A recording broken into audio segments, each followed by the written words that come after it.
Hello. My voice is audible to everyone.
Hello everyone. Thank you for joining the today's session. So this is the threat hunting activity free classes where we will learn how to perform a threat hunting in a SOC operation.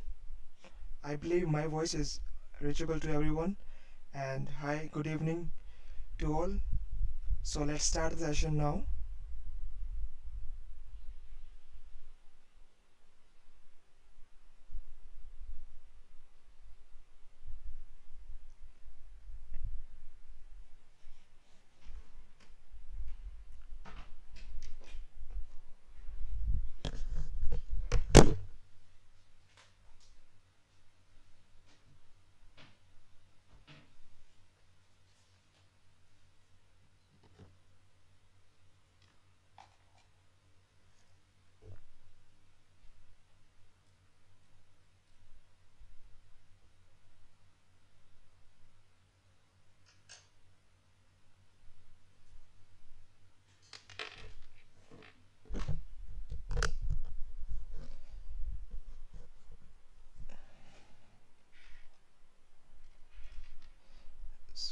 So okay. So my voice is audible to everyone, right?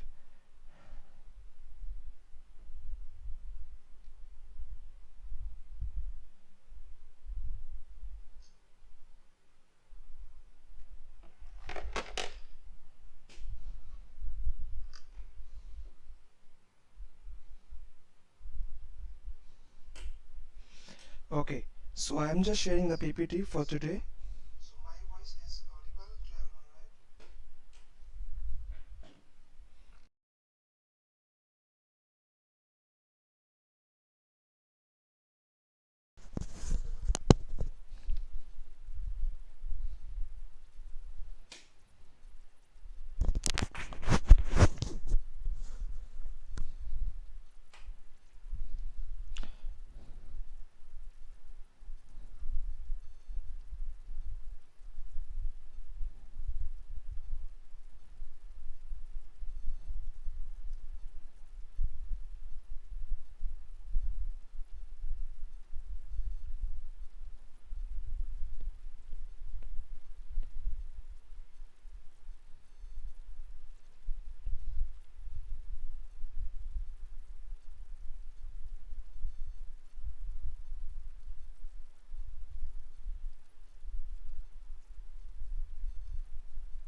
So thank you everyone. So we're starting the session now.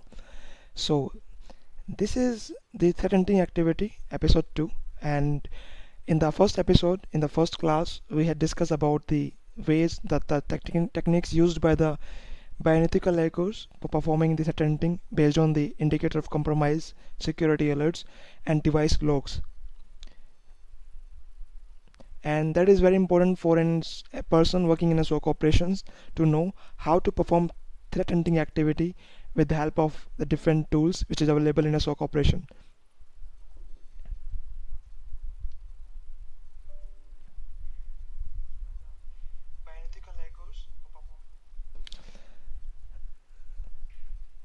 So before we start doing more understanding about like what are the tools, how to perform practically, so today we will study about the different use cases, and we will go through the different cases practically as well and theoretically, because we just jump to the practical parts and you don't understand the background story about the fundamentals of the basic requirement to understanding about the device log security alerts.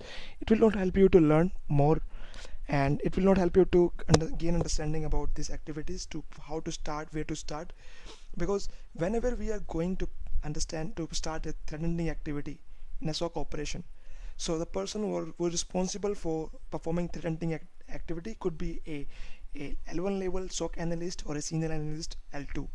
So or anyone like who understanding about the SIM tool, they can perform the threatening activity.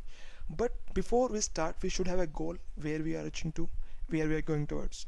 So in a security operations center, as we mentioned in the before session, that in SOC operations we are not monitoring only the cyber security attacks. We have different scenarios, different use cases, different situations which are supposed to monitor by the SOC analyst and the person working in a SOC operation. For example, like the governance, regulations, strategy, because in SOC operations there's a different activities which are supposed to be monitored by the security team. For example, the compliance. Company have some security policies and users as a user are not following that policies. For example, we have banned some social networking websites, but employees are just bypassing the security policies and visiting the Facebook, LinkedIn, such social networking websites from their office laptop or like corporate machines. So these are not actually a threat, but these are the violations. So this will become under the compliance, like what is the compliance policies, what is the policies for the security in your company, what is actually allowed and what is not allowed. So SOC team also responsible for performing threat hunting activity based on the standards, based on the security policies, the best security policies defined in a company. And it is not always like to perform, to identify, to catch the hackers only. Sometimes threat hunting activity can be performed against to identifying the policy violation. Sometimes it is performed against to identify any misconfiguration, or if the security policies are not properly configured. Such kind of the issues also being highlighted by performing a threat hunting activity. Okay, so now I'm coming to the next page, threat hunting. So what is threat hunting, how we should initiate? As I mentioned about the threat hunting, so generally threat hunting, when we talk about threat hunting, it performed against advisories. For example, the APT, the person who don't know about the APT stand for advanced persistent threat. They belongs to some group or a country. They actually been targeted by the group of the hackers to a company with a different multiple technology, multiple techniques, multiple exploits in the same APT. So it is not a single virus or single malicious file. That APT has different techniques which can be detected, which can be evade from the security solutions based on the techniques and tactics used by the different advisories.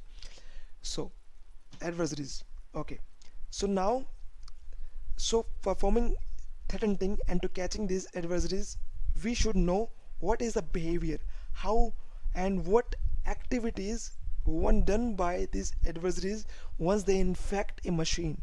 For example, there is a MITRE framework which is being followed to detect or to catch the hackers, and they have different mapping of different adversaries. They belongs to different APT groups. For example, China, uh, Iranian. So they have different APT on their name, and we can identify in the different APTs based on like APT 1, APT 2. So these different APT categories have different techniques used to evade exploit the vulnerability, the callback method, and the impact all are vary depending upon the exploited or the advisories.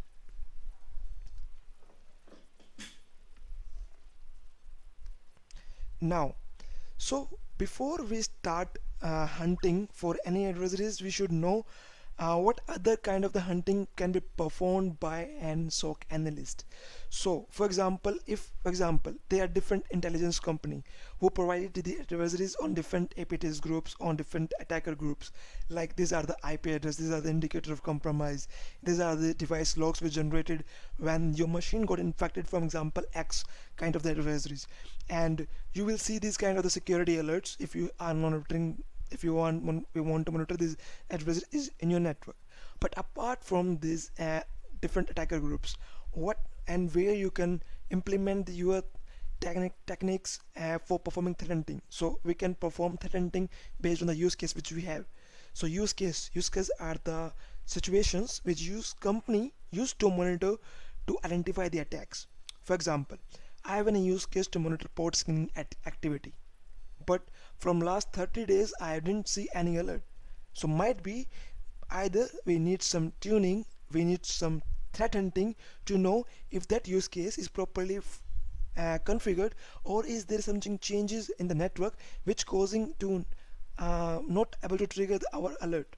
So we have to do threat hunting to against the use cases which we have implemented already in a SOC operations to know if this use case is actually working as expected or not.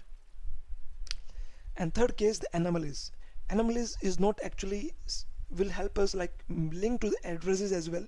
Adversaries where, for example, if you see spike in your firewall traffic, if you see spike on email communication, if you see an internal machine start doing port scan activity to other internal machines.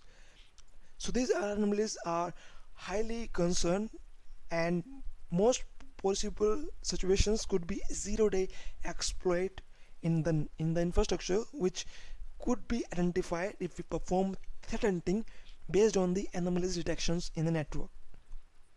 So if you're doing random searches to identify the activities, identify the network traffic flow in your infrastructure, you can identify any zero-day exploit or any kind of the exploit which could bypass from your, which already has been bypassed from your security solutions and now exploiting your network. Policy violation. As I mentioned, the policy violations are configured classified as based on the activities and the security policies which we have configured, but they're not working as expected or have been evaded by the some threat. It could be internal threat, it could be an external threat. For example, I have blocked my internal users working in a company to go outside to send any kind of the websites, to send any request to a malicious website. Or for example, I have installed a antivirus in the machines, but the user have disabled that, or there are some issues in the server with the server or the client application which disable that application in running in the end user workstation on a server. So we consider it as a violation of the policies which we have defined to monitor the security threats, which can also done threatening against such kind of the activities to identify the policy violation in the network. Misconfiguration. Sometimes when administrators are doing some changes on the server, on the firewall, on the switches router, by mistake they configure something wrong badly, and that could be a could be taken advantage by an attacker to exploit any other security services running in an infrastructure. So if you also perform threat hunting and you identify a misconfiguration on the server, for example, let's take an example, you are monitoring the login activity for a server, that is, the server is very critical for a company. Sorry. And server is very critical for a company, and administrator by mistake disable some policies to enable auditing policies. For example, the machine will not generate any logs. So that is actually misconfiguration done by the administrator. Or if an firewall administrator is using by default username and password for a firewall, or if firewall administrator put a rule where he need to block one IP address but he allowed that IP address. So all such kind of the misconfiguration you should identify, you can identify with threat hunting activity if you are getting the sources, the logs, respective logs from the different devices or different sources.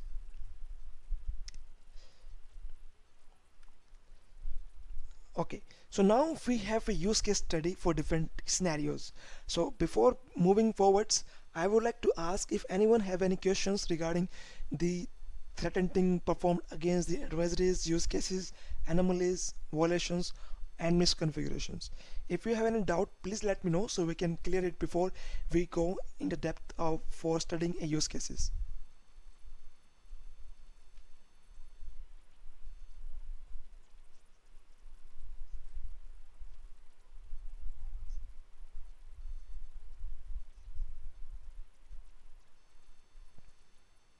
So anyone have any doubts regarding anything about the activities threat hunting performed in the SOC operation, or any activity which he had doubts about the job responsibility for a person working in a SOC analyst as a SOC analyst?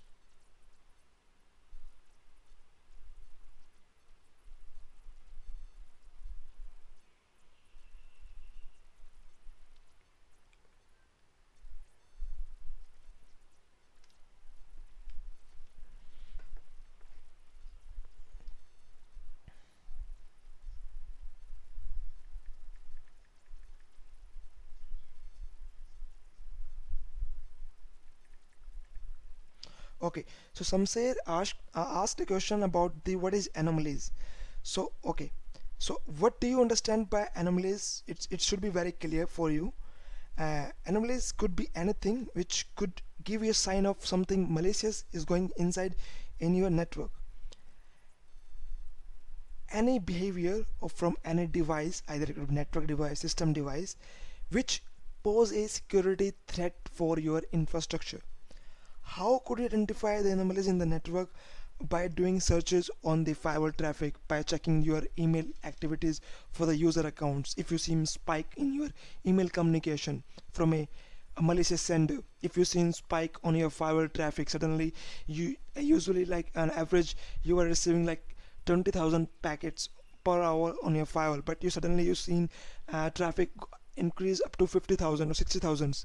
So do you have to identify like what is the actual cause to increase in that traffic, which can you further investigate and identify if there is any threat in the network or outside which is performing attack against our infrastructure, so you can quickly take the remediation steps to stop or to prevent such kind of the future attacks from in the future. Okay, so Shubham asked a question about what is APT. So Shubham, APT stands for Advanced Persistent Threat.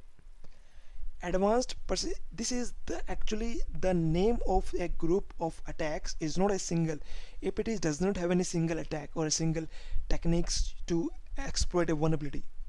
MITRE is a kind of framework or model which is used in SOC operations to know the stages of a different attacker which belongs to different groups or associated with different countries. It could be motivated, highly motivated by the political party for the economical growth or to impact the economical status for a country or a company. So these APTs, what are these APTs? How can we identify? For example, let's understand example. There are 10 APTs: APT 1, APT 2, APT 3. These different APTs belong to different groups, different attacker threat actors. And in one APT, in a single APT, we could have multiple techniques used by the hackers, ethical hackers, to perform an attack in a company. For example, as per the MITRE framework, there are different stages to compromise a machine, to steal data, to evade from the security solutions. For example, APT1 has a behavior where they targeted a known or valid account, user computer accounts, or either by brute force, either by sending a phishing email and attachments.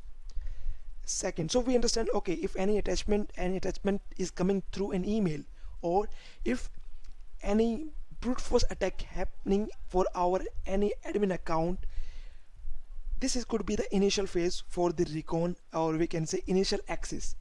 And second, we can say, okay, the exploitation. And now in exploitations, we know there is a particular vulnerability. For example, example X, name of the vulnerability which being exploited by APT1. Okay, so we have seen two methods here. First, the method for gain the initial access by brute forcing and sending email malicious attachment in the email. Second activities we observed the exploitation for a particular known vulnerability. Example, why vulnerability is mostly being exploited by the APT1 or APT3. So we know if any exploitation for vulnerability Y, then it could be possibilities it belongs to the either APT1 or APT3. But how we can be sure, how can we be very sure to which country, to which group it belongs to? We have to check other aspects, other techniques and methods used by the attackers to compromise in the network.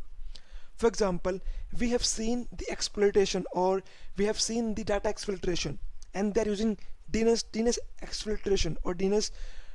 They are sending data outside from the compromised server through DNS request, through DNS protocol.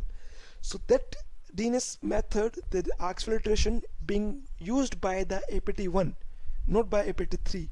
So now we have higher possibilities that this attack, this virus, this malicious activity belongs to this APT1, and this APT1 belongs to a China group, and this China group are being owned by some known organization, or they are being funded by other companies to target the government entities, to target the financial entities, to target the multiple other entities. So we classify the attacks in such a way. So APT is we can consider as a multiple bundle of exploits methods which can exploit a machine and can undetected by the security solutions. And it is very hard to detect these APTs because they use latest advanced attacks which could be easily evade from the security solutions, because their security solutions like IPS, WAF, the antivirus does not have the signatures to detect that attack.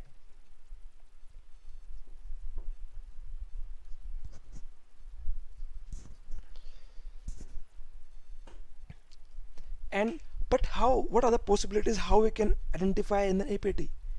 Is mostly most of the cases is keep undetected by any security solutions, but there are ways we can identify the APTs as well with help of threat hunting activity.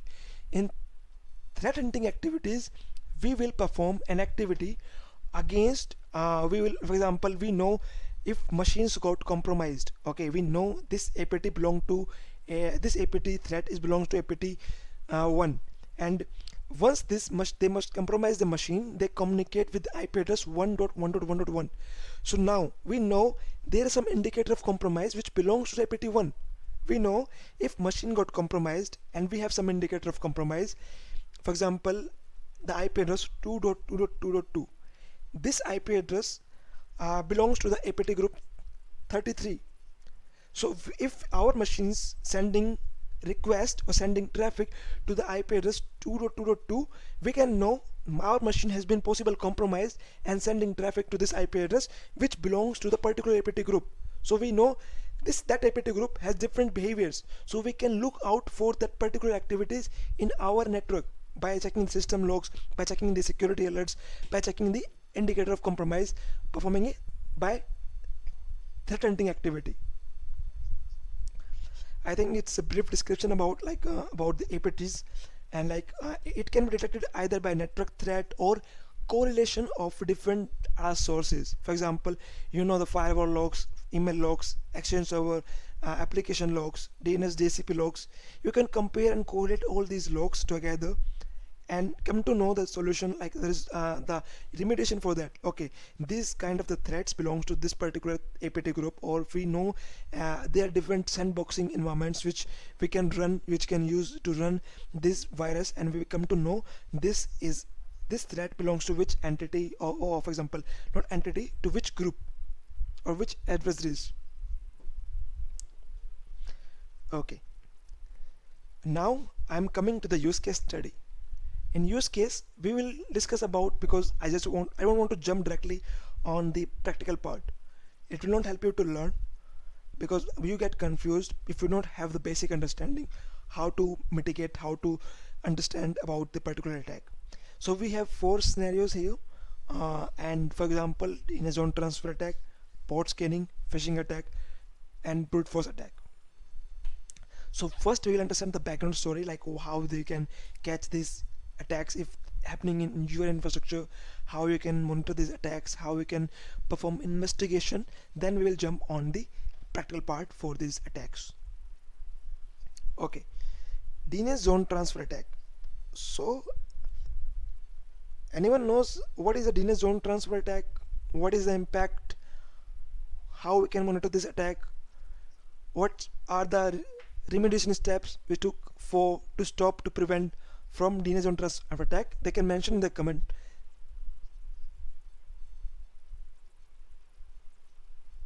So I'm waiting. I will wait for 2 minutes. You can mention in the comment. So I will let you know that if you are right or if you need to know more about that stuff.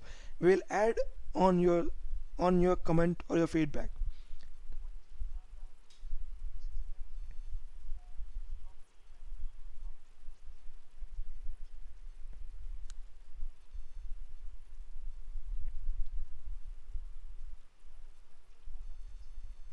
Not like to detail, but you can just mention about the brief, like how we can detect which protocol we should use, what protocol it used to perform and identify this attack, so we can know.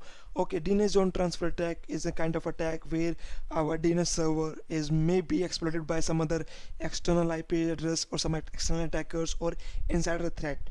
So my question for my viewers: do you know how to monitor DNS zone transfer attack, on which protocol it works? Please mention in the comment box.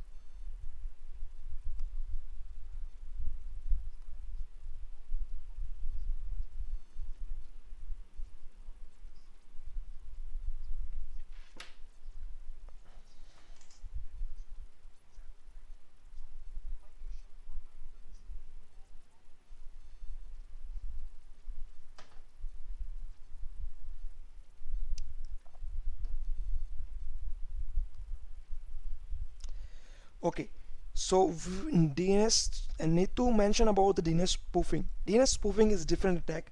This is the DNS zone transfer attack, which is both a different. Okay, so Naveen mentioned about in the comment, DNS zone transfer is to pass all the records from primary to secondary domain in case of failure, right? So Naveen mentioned about the activities where we perform between the primary domain name controller, or sorry, domain name server, and secondary domain name server. For example, we know the DNS is responsible for keeping the records, the DNS records, domain name and IP address for the different DNS records. So in case of any failure, and for example when a user requested for a domain name resolution and the primary DNS server is down, so now who is responsible, who is maintain, who is take care for the DNS request which coming to the DNS server? Secondary DNS server will maintain the records. Second DNS server will be responsible for providing the resolution for the DNS request. So secondary DNS server, but administrator who managing the DNS server, they don't frequently update both of the server at the same time. So they update the records if they want to add, they want to remove the records from the DNS server. They usually do on a primary DNS server, and primary DNS server share the records, all the updated, deleted, modified entries with the secondary DNS server with a zone transfer activity. But attacker take advantage of this activity. They want to know all of the records stored in a DNS server of a target company, so they can know what are the possible IP addresses and domain names are belongs to a particular company. So if I know what is the my for example, let's assume an example where we want to perform an attack against a company, SOC Naukri, and we know SOC Naukri, we don't just know about the domain name, but how we can know more about the IP address and domain name belongs to this company. So we could attempt to DNS zone transfer activity with their DNS server of a SOC Naukri company. So we will perform an attack where we try to steal all the records stored in the DNS server. Either it could belong to a mail server, domain name server, alias names, domain name in IP version 4, IP version 6, SOA records, pointer records, any records, whatever the records stored in the DNS server, we'll try to steal those informations, not we, the attackers. Now attackers got the information. If your DNS server are not configured to stop to prevent this kind of attacks, you could be lose all your records. And now attacker have much more information about the about the target. So they know about the what IP address you're using, what domain name where you're using. So they can perform and they can initiate further attacks against the target and the against the target of the IP address and domain names. So this is the general basic understanding about the DNS zone transfer attack. Second, okay, so Sumit,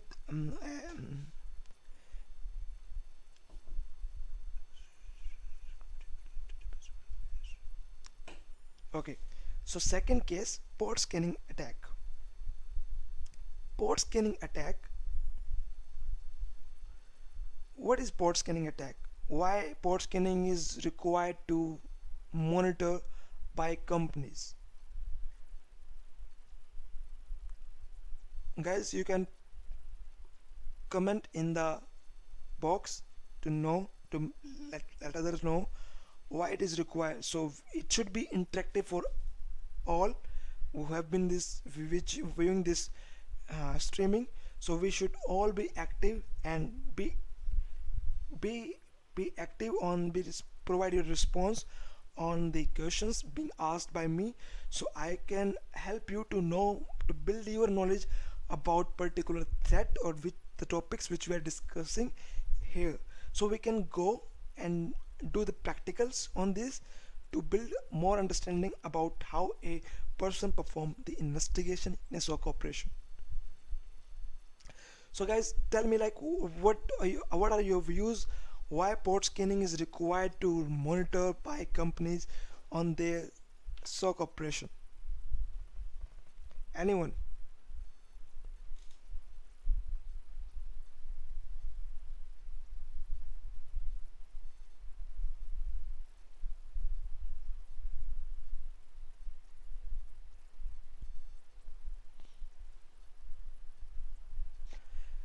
Samser mentioned about the in the comment box, and Naveen also, the port scanning is used to find the open ports in a computer, right?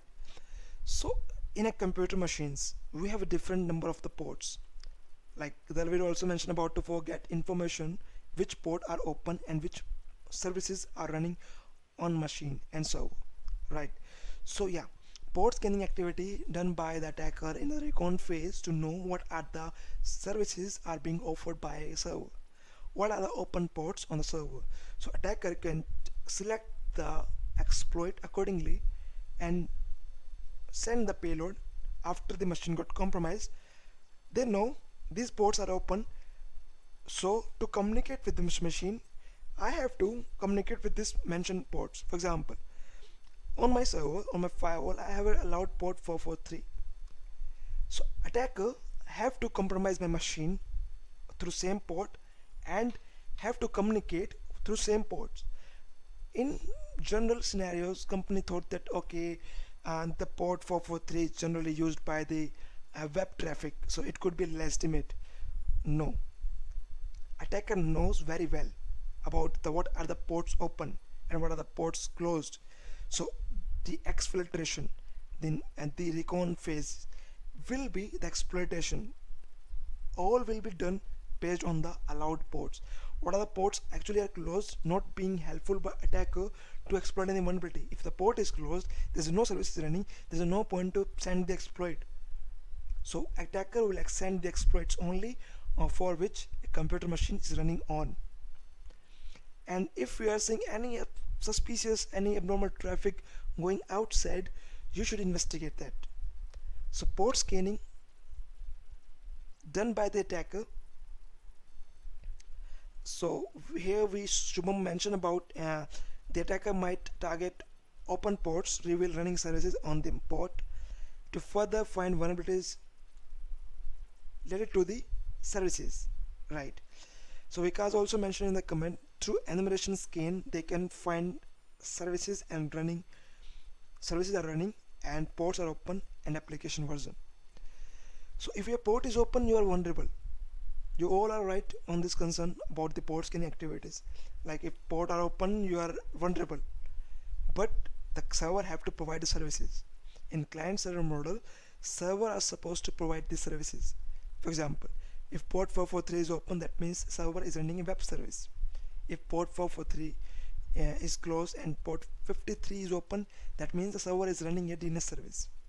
If a server is running a port 3389, how many viewers knows what is the port 3389 stands for, why it is used for, to which service it belongs to? Port number 3389. Mention in the comment how many viewers knows about the port 3389.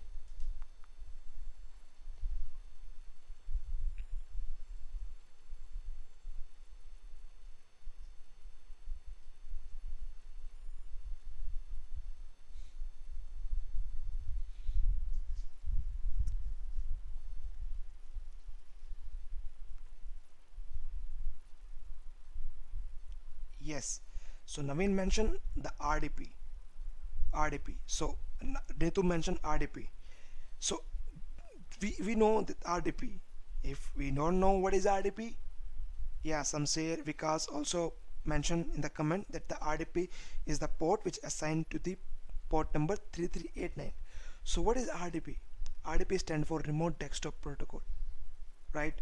Why it is used for? It is widely used in the Microsoft Windows operating systems to take the machine remotely on a machine. For example, I have my server in Bangalore. I am working from Delhi.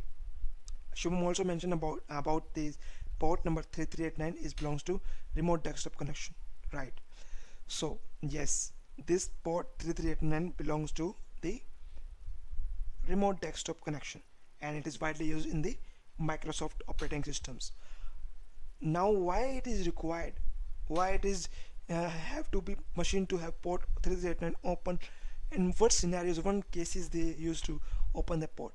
For example, I have in a server, I have a 10 server in my machine and in my company, and I have my personal laptop.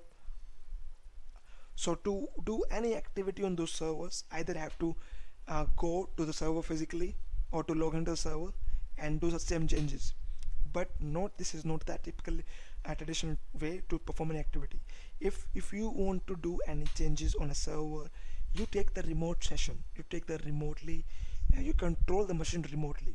And in Windows, system administrator widely use this protocol to take over the machine remotely on a local machine and to do changes and just close the session.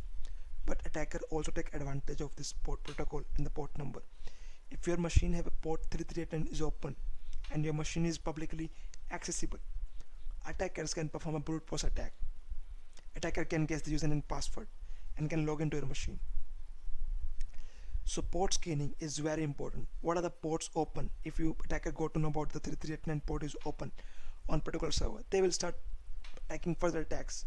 They will know what kind of the ports open and how it can be exploited further. So port scanning is very important in monitoring. We know what other attackers are, start scanning the attack, so we can identify the attackers and can block their IP address at the earliest. Third case about the phishing attack. Phishing attack, it's a from long time we are seeing phishing attack. We know what is phishing attack, but still the employees of the companies are being targeted by the attackers by different techniques, by methods used by phishing attacks. In phishing attacks, do you know to which application it belongs to? A phishing attack, is it related to the port number, is it related to the web server, is it related to the email? So viewers, you can mention in the comment to which service it belongs to. Phishing attack.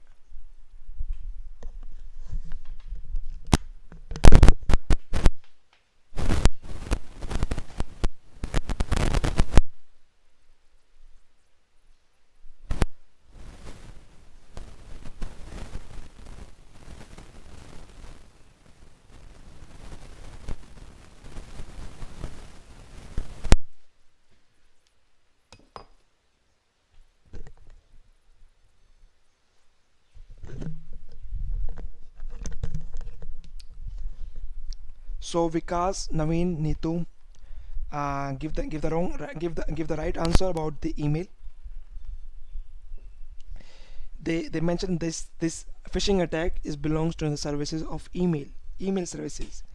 It depend upon the which application you are using and which application you're using. So you have to monitor that application.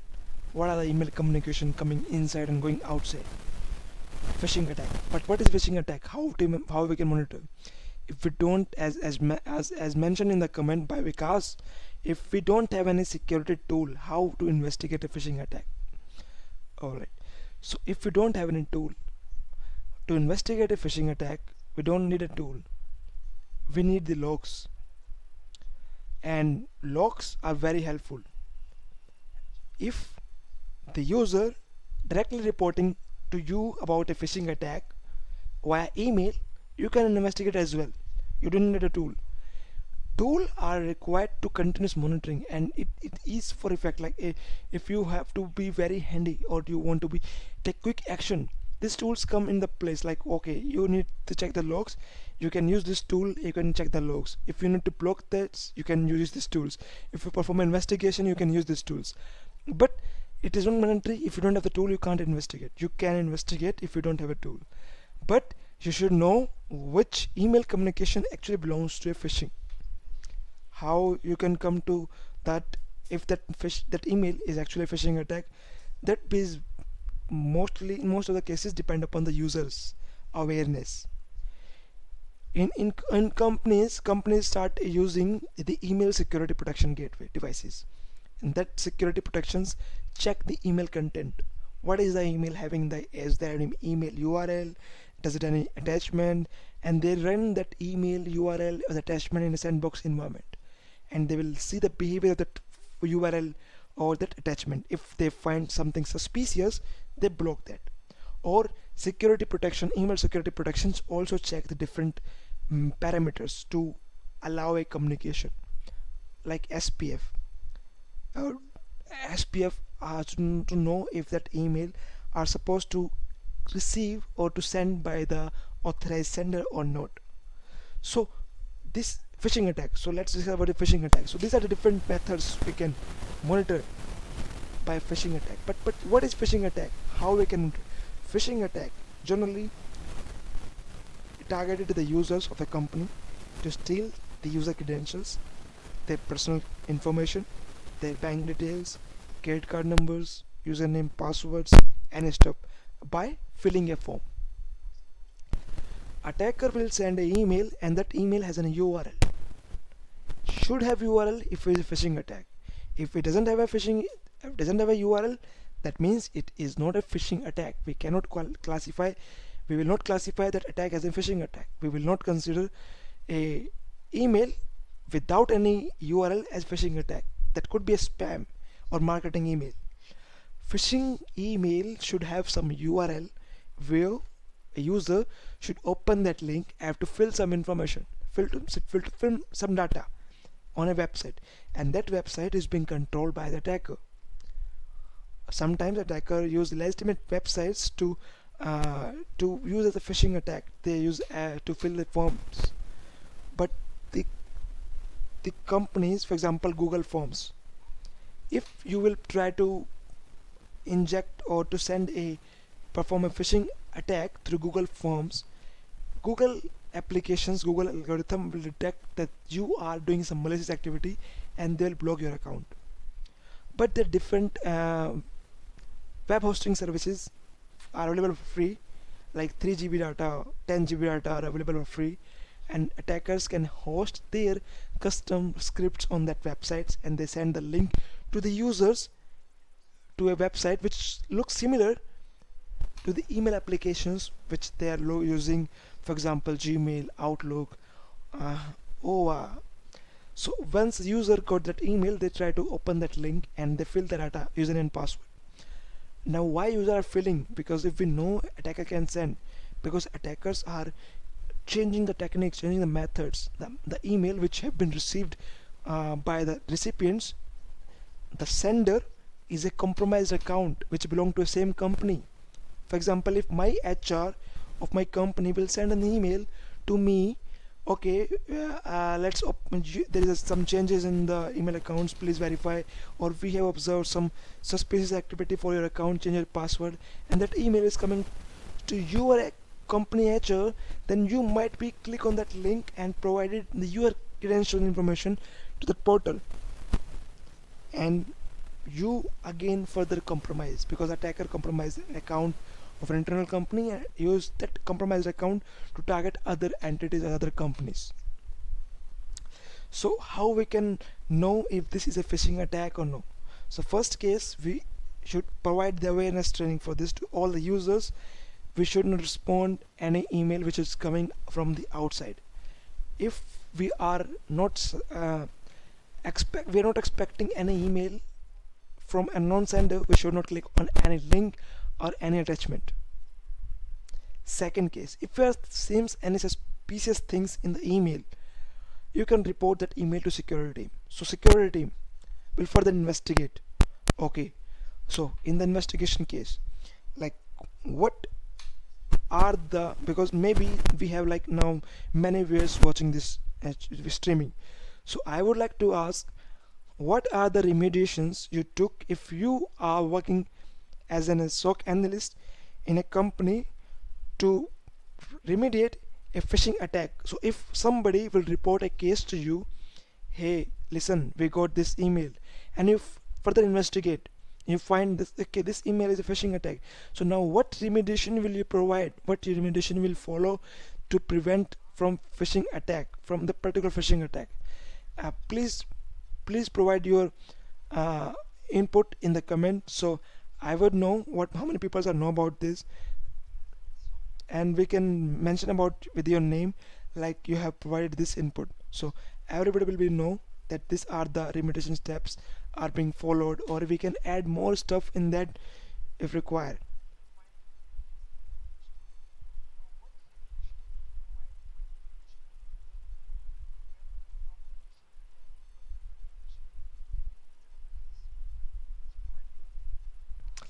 Shubham mentioned about the analyze email headers.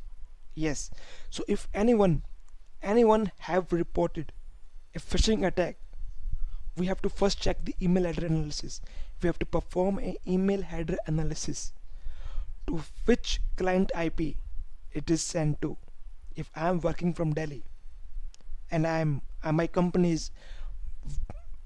headquarters is in Delhi, why my employees are sending email from China IP address? I can quickly check the headers, and if I find the client IP address belong to China, suspicious for me. Vikas mentioned about the URL analysis. Yes, we have to perform a URL analysis, but how to perform a URL analysis?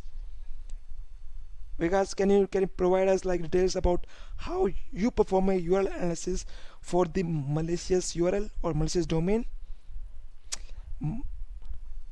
Kumar mentioned about like we need to check the domain in our logs history.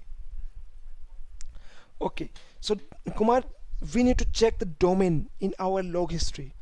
Domain, for example, you mentioned about domain. So what domain is here? The domain, for example, gmail.com.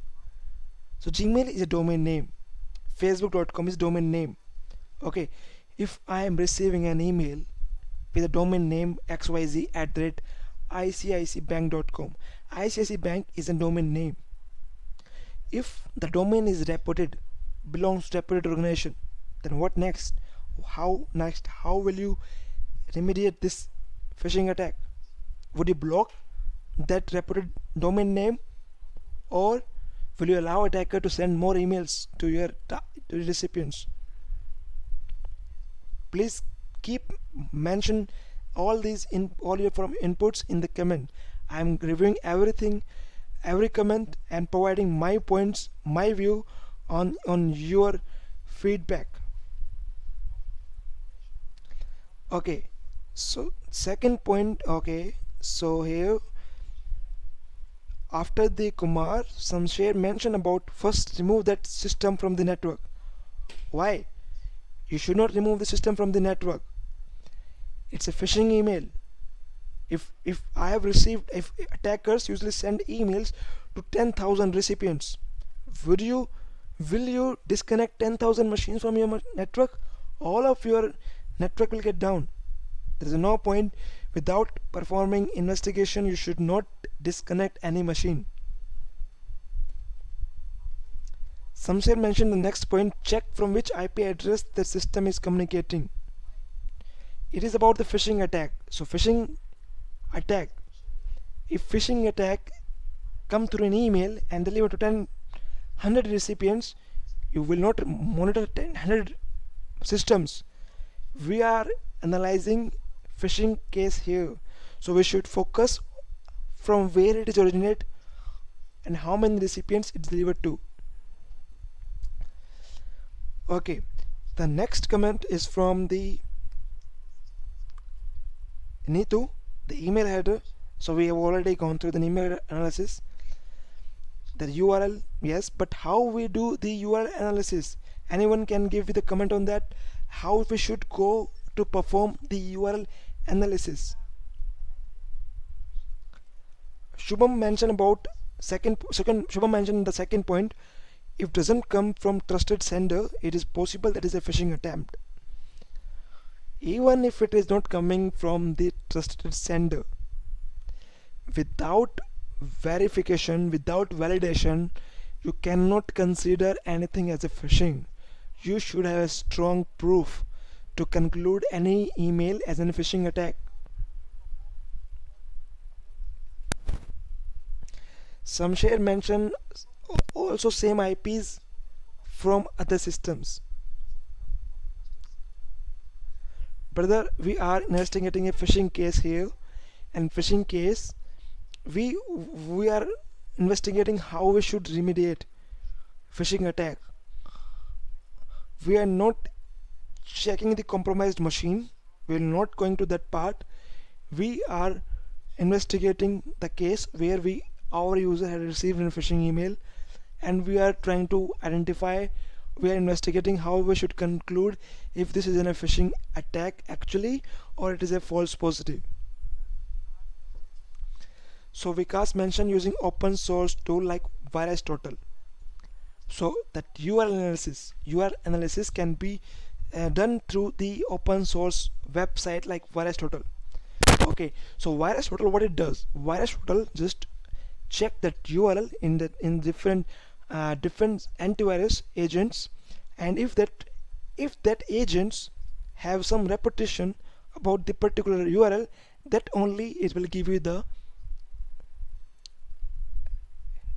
notification that is malicious or not.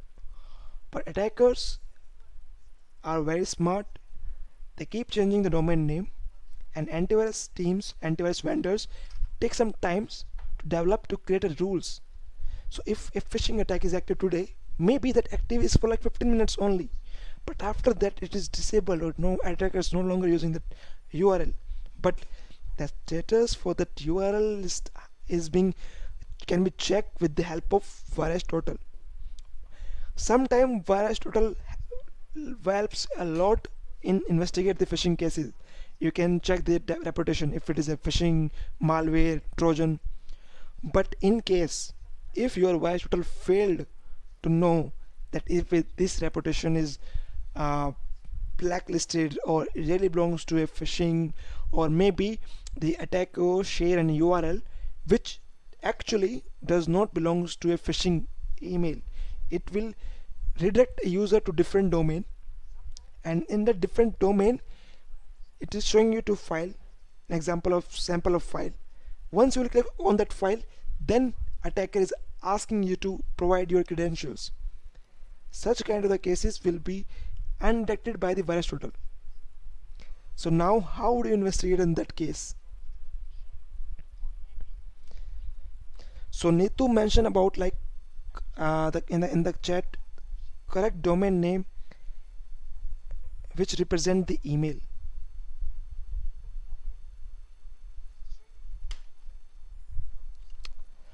Correct domain name which represents the email. Okay, David post a comment on the chat. VirusTotal is a tool for the URL analysis, right? But as I mentioned, the virus shooter sometimes fail to detect malicious infected URLs. How would you investigate now? So now I'm coming to the next comment by Naveen. To block it, we need business justification. We check the header in MX Toolbox. Yeah, we can check the MS Toolbox. Email header analysis can be done by manually or by some tools or the websites available online. And domain can be blocked only once you get the confirmation or once you have the strong proof to know if that domain is actually a virus or phishing attack. If that domain is actually belongs to reported websites and somehow the user wrongly reported an email to you and without proper validation you block the domain, there's no point. You didn't block that attack, you blocked the legitimate domain. So the point is, how would you investigate, how would you analyze the URL if that URL is actually a phishing attempt?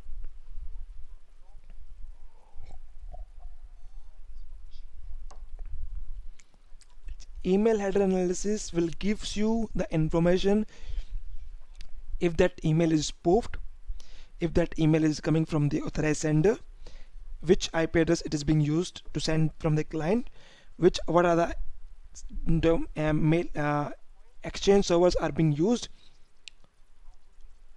or mail server are used for sending and receiving the emails. But email address will not give you the information about the URL. Email address will not tell you if this email is actually a phishing attempt or not.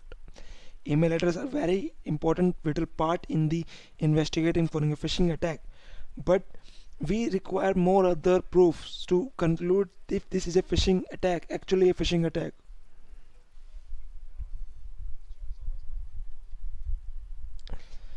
Okay, so now the Kumar mentioned a post comment, by using virus total we can get to know the reputation, right? We can get to know if it is bad the reputation. We need to pull all of the emails from the end user by using the email security gateway like proof point.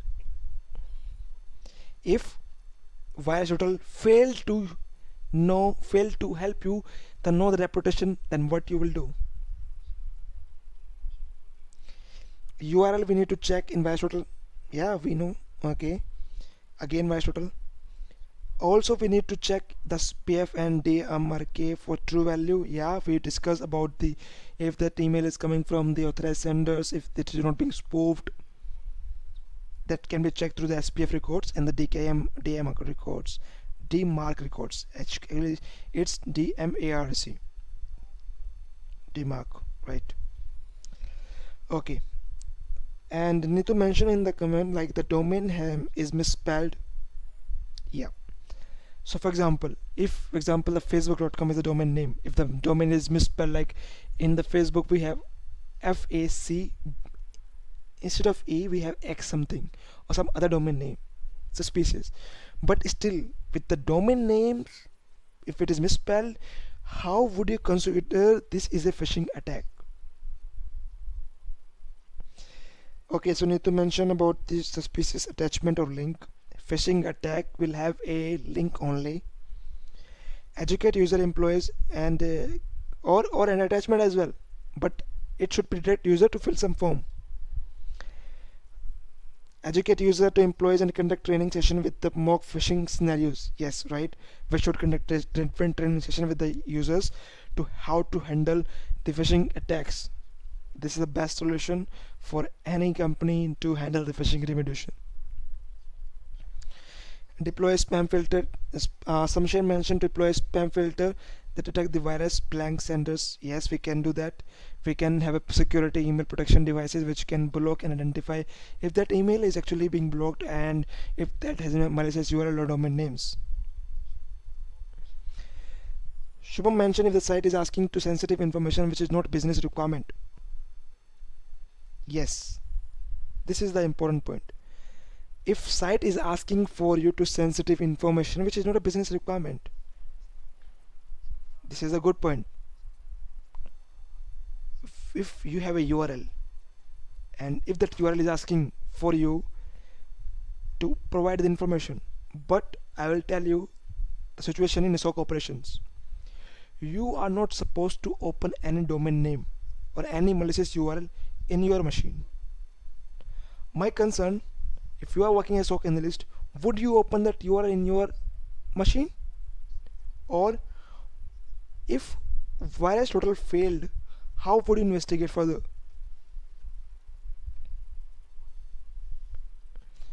So we have different recommendations about like to place a rule, place it security protections, to check the SPF record, check the DMARC record, DKM records, if check the email analysis. But still we are finding like how would you conclude if this is a phishing attack? Because to check you have to check the to check that you have to open that URL, and you cannot open that URL in your machine.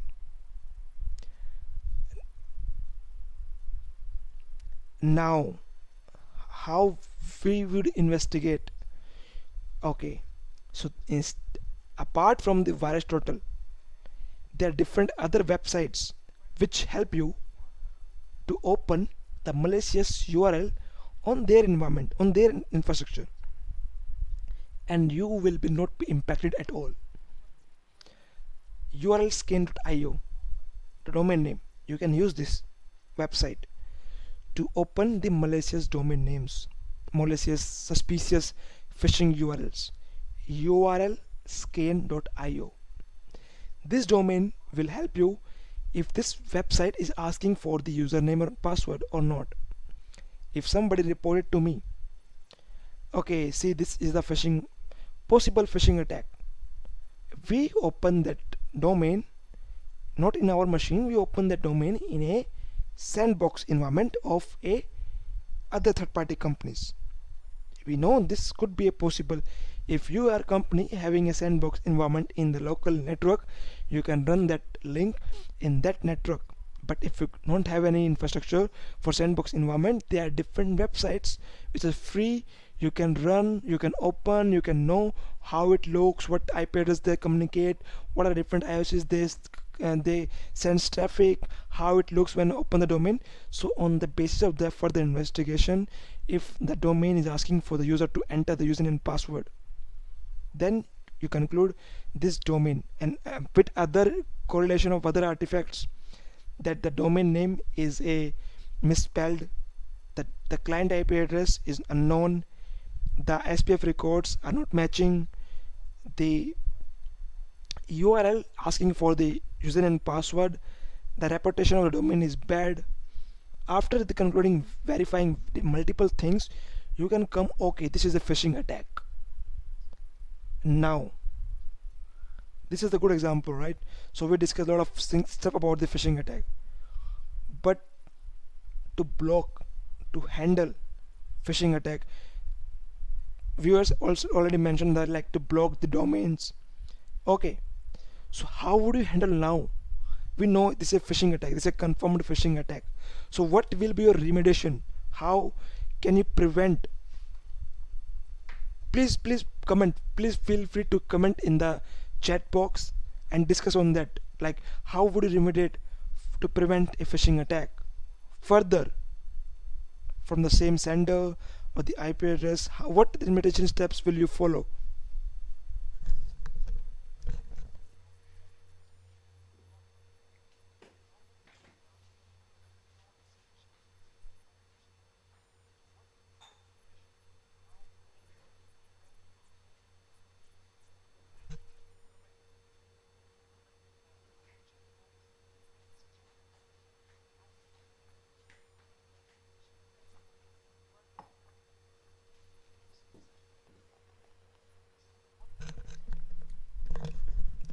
So Naveen mentioned in the comment, ask your firewall team to block that IP address.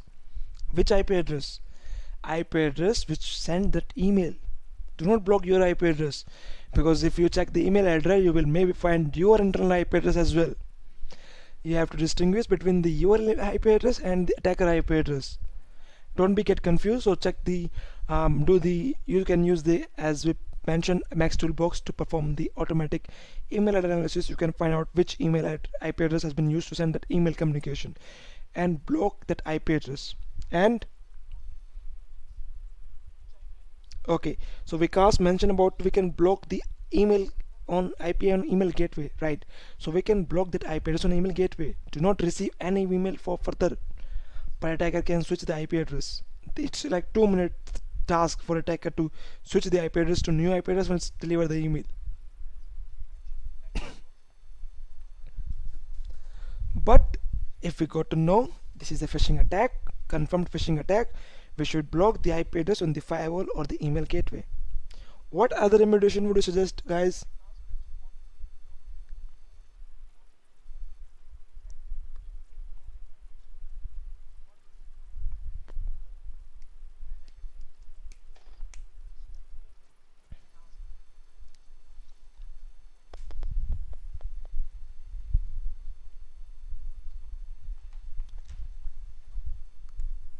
Just blocking the IP address will stop the phishing attack, do you think?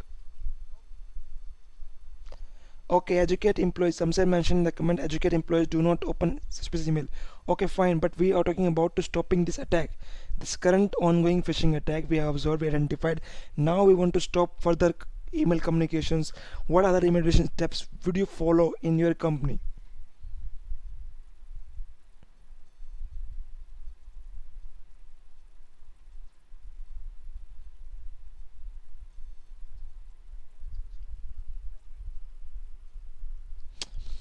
You can block the domain name, you can block the URL, you can block the email sender, you can block the email domain name, you can block the IP address which belong to the domain name of in the URL.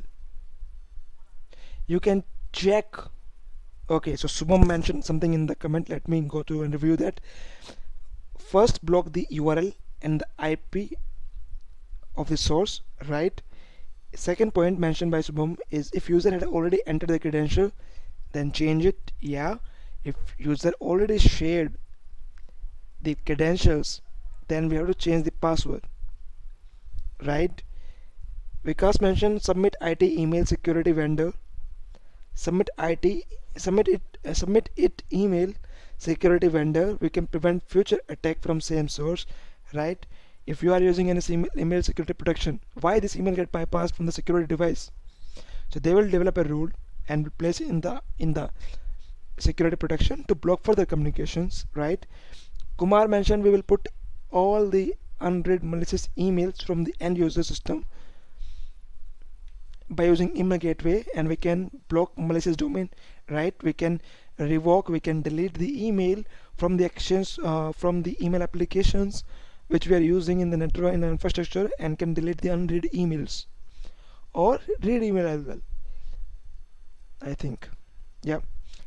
Okay, so we can delete the emails, we can delete the communications, we can block the IP address, we can submit that email to the security protections. But one good thing mentioned by Shubham here is that if user had shared the credentials, we have to reset the password.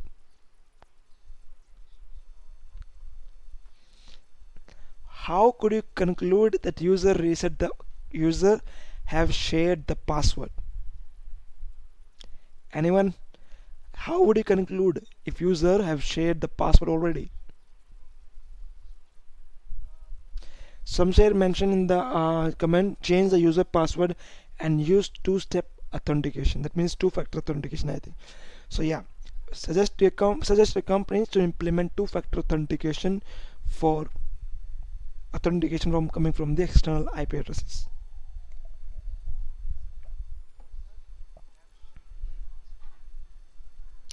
So guys, anyone have any idea how would you conclude, how would you know if user have shared their credentials to that URL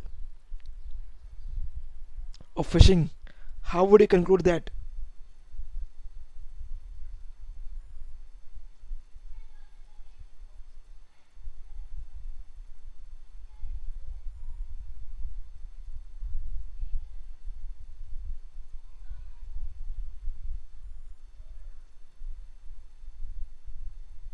So Raju mentioned about in the comment by implementation of a rule. Implementation of a rule by what rule? It could be a rule based on the IP address. We already blocked the IP address, we blocked the domain.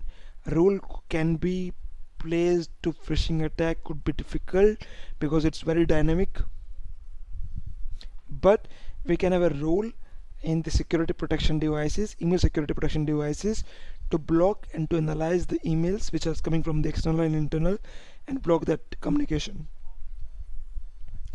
So Madhu Kumar mentioned about by checking the particular user logs. Based on that, we can suggest the user to change the password. Check the same credentials. Or Vikas mentioned check the same credentials. Vikas mentioned about in the comment like login with the user given credentials. Try to log in if okay. So Vikas mentioned a point, login with the user given credentials. It is not possible, I think, for a security team to see the password submitted by the user, right? We never come to the point like where we have the password in the phishing attack. We cannot see the password.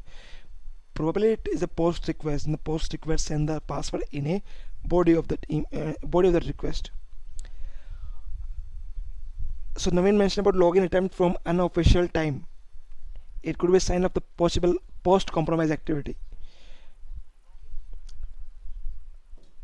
Nitu mentioned by checking user login details for specific timestamps.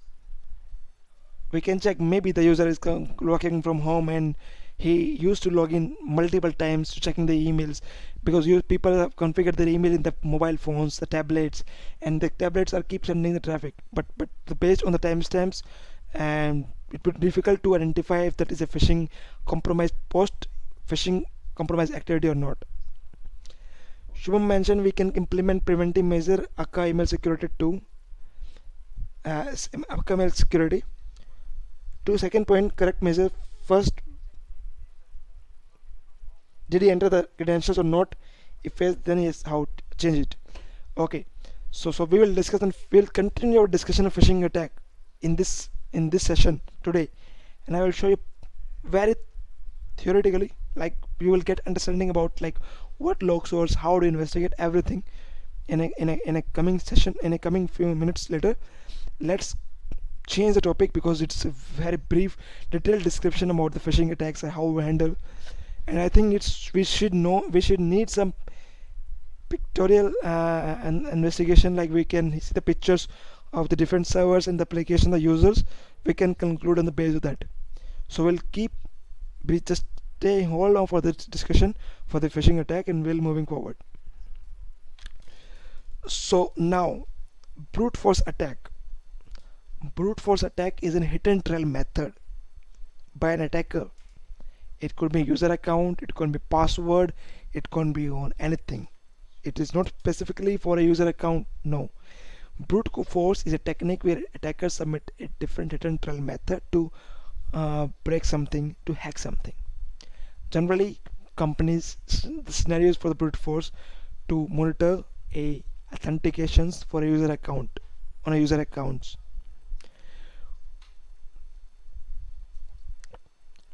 Now, brute force attack. But how would you conclude? How would you know if this is a brute force attack?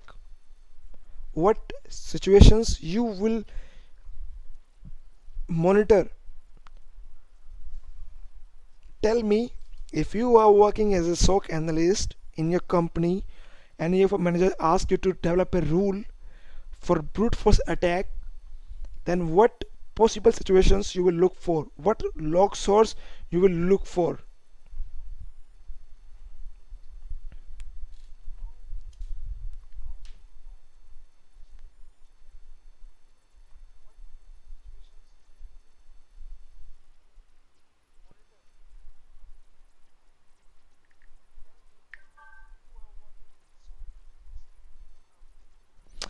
So yeah, we got first comment by the Pradeep. Multiple failure login attempts, right? Multiple. Subham also mentioned the same, multiple failed login attempts. Yes, multiple failed login attempts. But how many people knows? How can you identify the failed login attempts in a Windows machine? How would you? If I will give you 10,000 logs, can you identify the failed attempts by checking the each logs, or would you use a methods or techniques to know what are the failed attempts? What you will specifically look in the logs? Do you know what is that? Yeah, we got a comment from Samsher Vikas Samsher Dalveer about the multiple login failed, right? And we got a comment from Vikas Active Directory logs. Active Directory generate different type of the logs. We should look for the authentications logs in the Active Directory. Shubham mentioned in the comment the event ID 4625 used to monitor a failed attempt, right? 4625 is usually used to, because in Windows every logs have a specific unique event code, and 46 event code is generated on a failed authentications. Anyone know any other event code which could be used to monitor a failed authentication in a Windows other than 4625?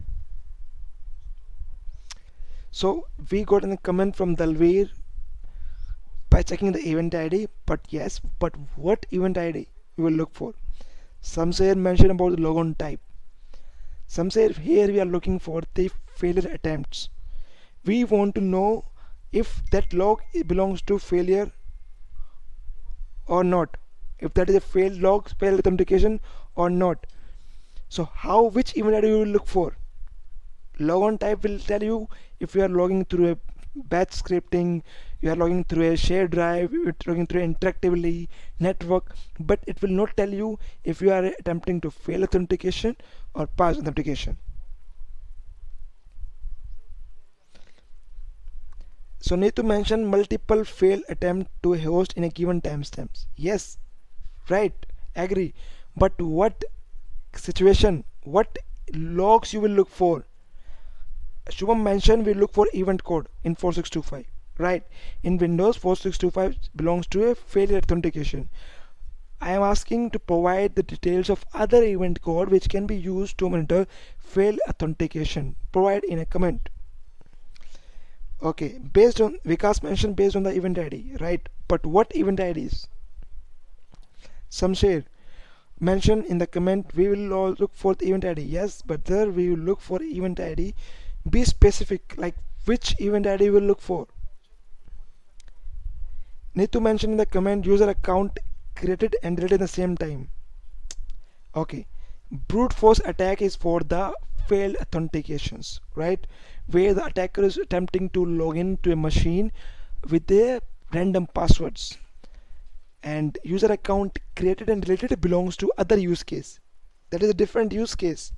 That use case be a suspicious belongs to a suspicious activity, but this is not related to the brute force attack.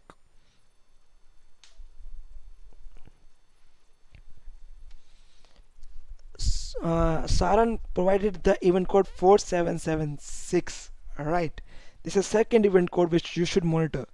4625 provided by Shubham, 4776 provided by Saran.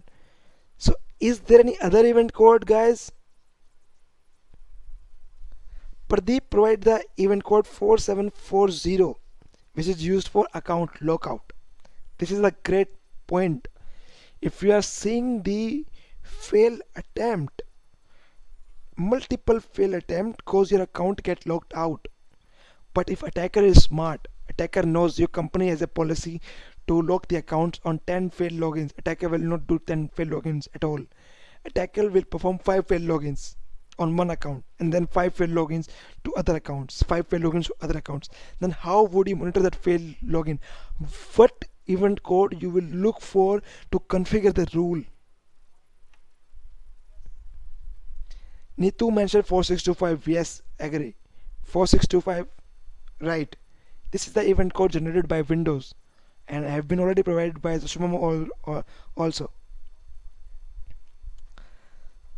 Saran subcodes. In the Windows authentication, subcodes are the descriptive understanding about the failure authentications. Subcode helps you to know why this user get failed. Is it because of bad password? Is it because the user account logged out? Is it because the user account password expired? Subcode is helpful in that, but the point, what event we are looking for, if you want to configure a rule in your environment, which event code we look for in a Windows environment. Some say just firing random event code 4671 4776 4624. 4624 is for the, okay, so 4624 is from the Saran. Saran 4624 event code is for the authentication successfully logged in. That means the provided username password is right and the user has been successfully authenticated. So Pradeep provided the event ID 4767 4740 4625. So Pradeep, 46767 4740 is for logout, 4625 is for the failed authentication. So yeah, they are okay. So they are random people are just, yeah, some say mention 1.4769 and Pradeep mentioned a new event code 4767. So guys, we are just discussing about the event codes. It will help us to know what are the event code actually Windows generated for a failed authentication. So in your company, when you are working as SOC analyst, a senior SOC analyst, you know what are the event code actually. So you can quickly go and configure the rule accordingly. You can do the threat hunting based on the event code. That's why we are discussing this in this session. It is very important to know, because if you don't know which logs you're looking for, there is no point to do threat hunting. You don't know how to do that. To perform threat hunting, you must have a good understanding about the device log sources. You should know which log sources you should look for. If you have no idea about the log sources, you don't know how the logs looks, there's no, you cannot do threat hunting. For performing threat hunting, you should know, you have good understanding about the log sources. That's why we are discussing about the log sources. Why we are asking the event code? Because that's give a brief understanding, detailed understanding about the your understanding, and we are building a knowledge, still intelligence knowledge on that. So okay, so now I will mention about the event code. So Naveen mentioned about the 4648.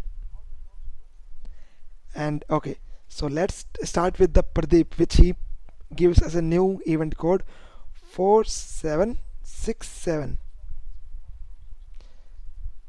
Do you know what is 4767 event code is used for? This is used for an account was unlocked. 4767 will not help you to identify a brute force attack. It could be a possible sign of post-compromise activity, but to initiate to configure a failed authentication with Windows-based logs, 4767 is not can be used for.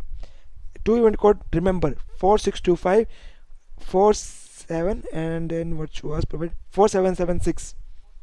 These two event ID, but there are some other stuff I will add in the notes.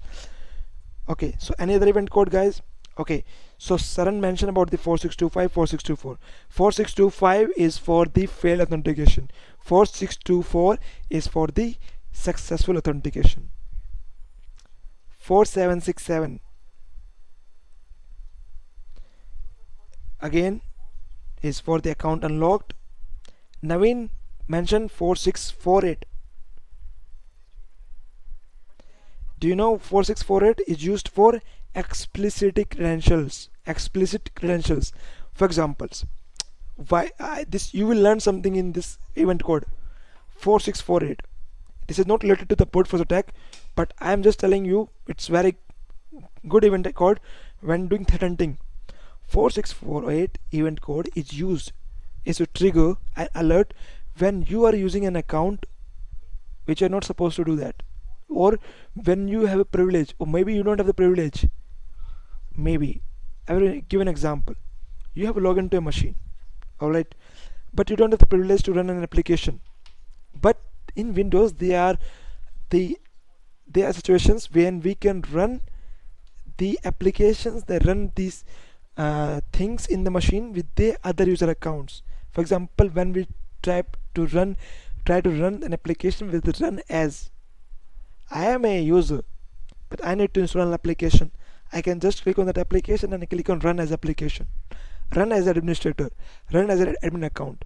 So run as that, I am just providing the user credentials which are explicitly provided by the source user, so we can know what are the user who have used credential for any other users.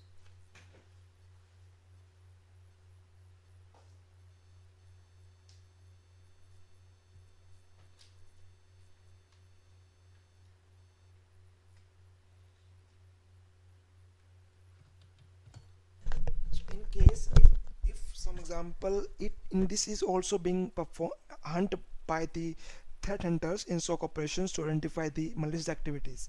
4648 could be possible used by the attackers once they compromise the a list privilege accounts. They try to run the application, they try to run the virus trojan applications, try to run the backdoor with the admin privilege access, and in that scenarios they run they provide the credentials with explicit event and explicitly, and in that cases we got the event code 4648.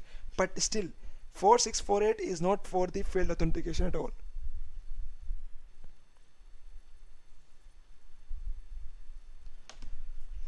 So okay, 4740 guys is Pradeep. 4740 is for account lockout. You cannot create a failed root activity on the user account with event code 4740.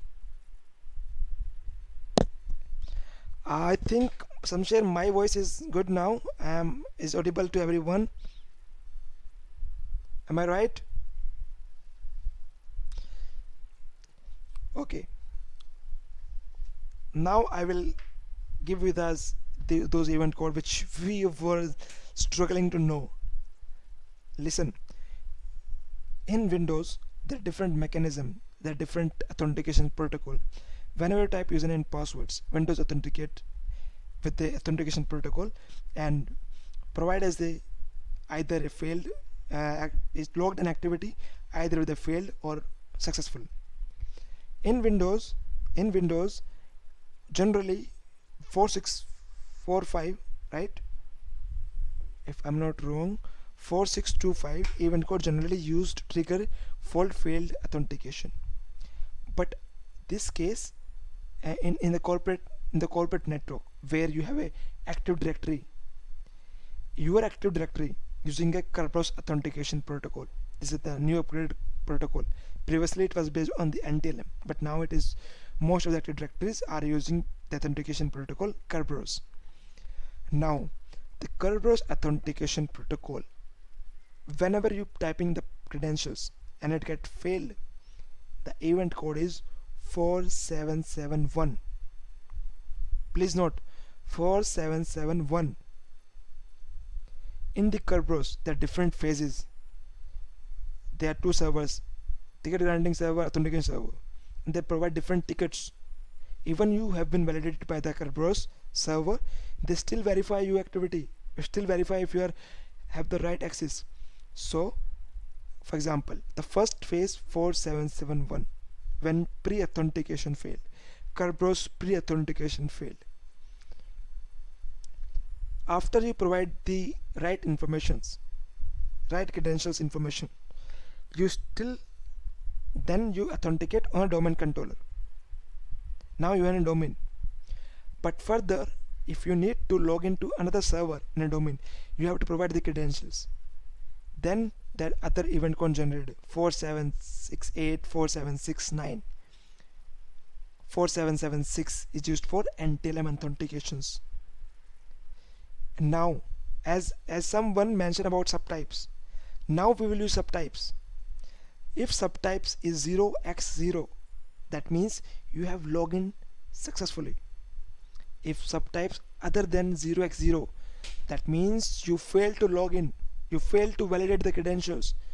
4768, 4769, 4771, 4625. These event code are used to monitor the failure activities. with the Kerberos different stages. If your account are attempted to validate, if your account pre-authentication get failed by the Kerberos, if you enter the wrong password, this different event code generated. What are the event codes? 4625, 4771, 4768, 4769, and in the cases of the 4768, 4769, the error code, the subtype code should not be 0x0, because 0x0, that means the user authenticated successfully. The things, not subtypes. Subtypes are very important. I think it's a brief detailed description for the brute force attack also. Now I'm going back the case of the port scanning. So which source logs will you use to monitor the port scanning attacks? Would you use the firewall logs, IPS logs, email logs, DNS logs, proxy logs, WAF logs? Which source log will you use?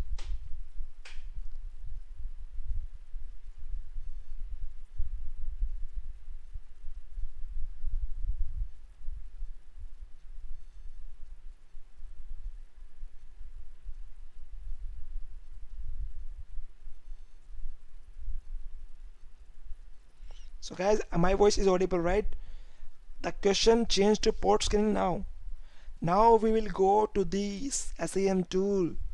But before going to that part, I want to ask you guys, do you know what specific logs we should look for to identify a threat hunting on port scanning activity?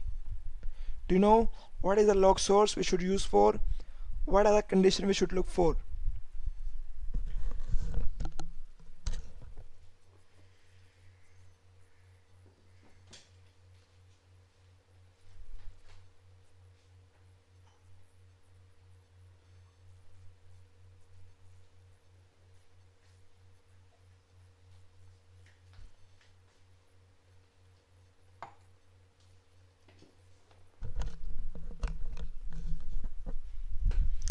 So Pradeep mentioned the firewall logs in the comment.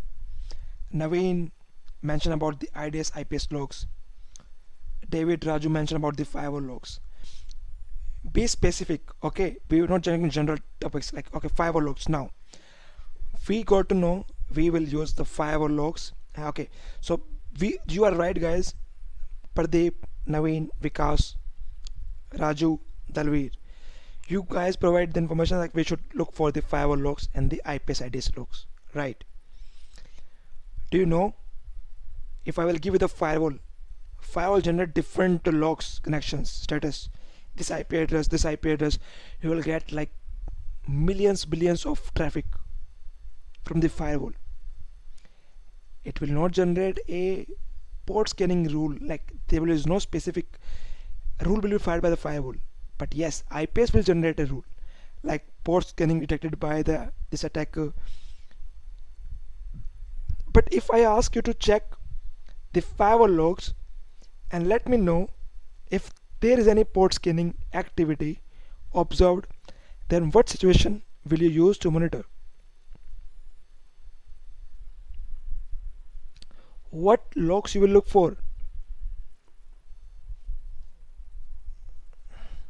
What is the basically situation? We know the firewall logs are looking for, but what condition?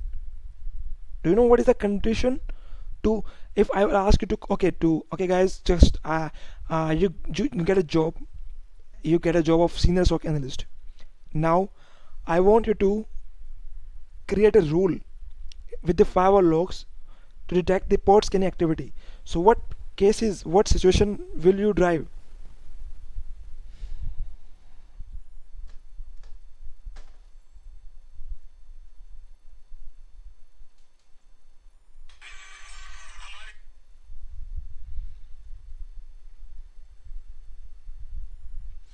David, Windows logs will not be helpful to create any port scanning activity. Okay, if we would like to confirm, if we would like to drive the identify the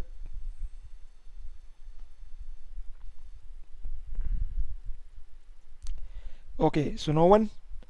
Okay, use case are simple. Do you know what is vertical and horizontal port scanning? If you know this vertical and horizontal port scanning, you can create a rule very easy. It's very easy. If somebody from the external or internal trying to connect to multiple IP address, multiple port, or to single IP on multiple port, you can, based on that condition, you can create a rule. ICMP flooding logs, Shubham mentioned ICMP flooding logs which confirm which ports are open or closed. Shubham, do you know ICMP does not work any port number? With ICMP you can know if the host is online or not, but the port you will know no. You will look for the count, how many count has been received to particular machine, okay, to particular logs. Okay, so the situation is to monitor the ports inactivity is based on the condition where we have multiple connections observed towards a multiple ports to single IP, or to single IP multiple ports, or to multiple IP address multiple ports. The different situations.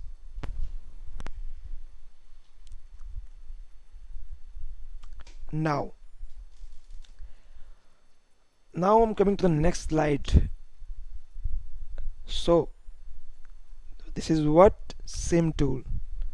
SIM, understand, SIM is taking the logs from all the devices in the network, either if it is your server, your firewall, your IPS, router, workstations, antivirus, all of the logs are coming to the SIM, and SOC Analyst is monitoring, investigating, doing threat hunting with the tool SIM tool. If SOC Analyst want to check the logs in the firewalls,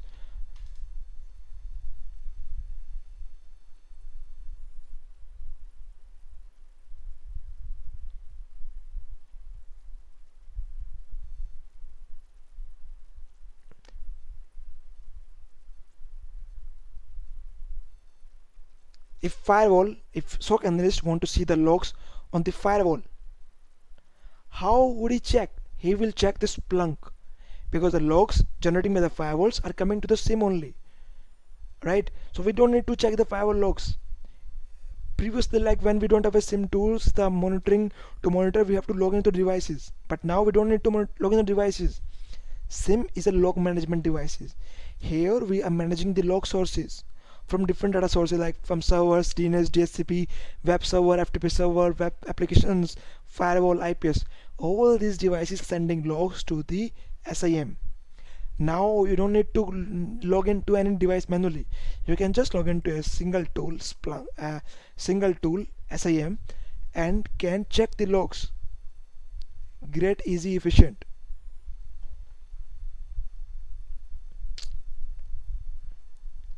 Situations.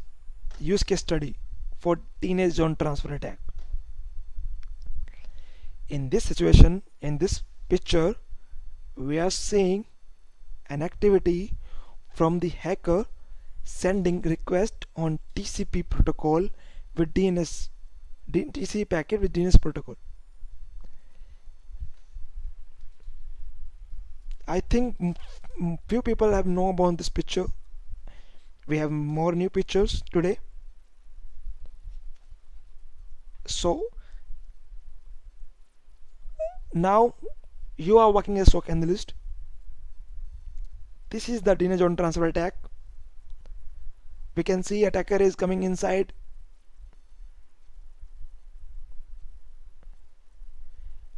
From the firewall IPS, but traffic is not reachable to the server.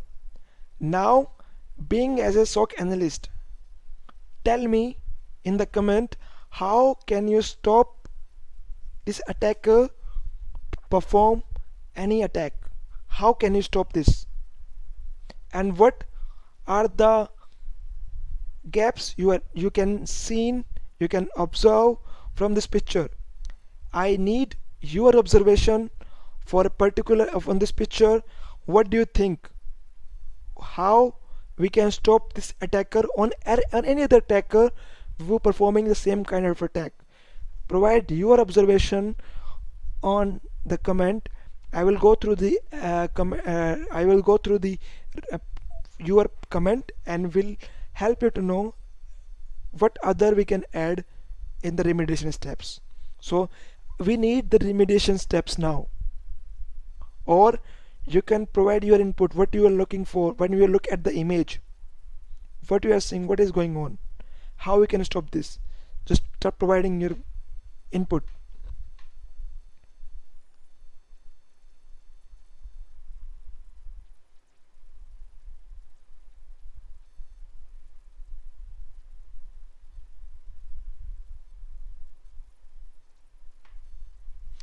No one, guys, please update.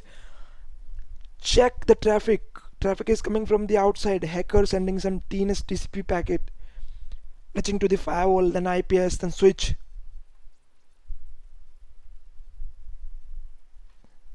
You're tired?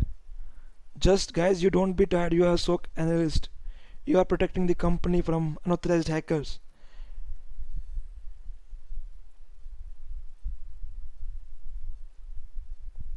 If you're tired, we can do the session by next week. If you are fed up from this lengthy session and you want to take some rest, we can do the session by next week.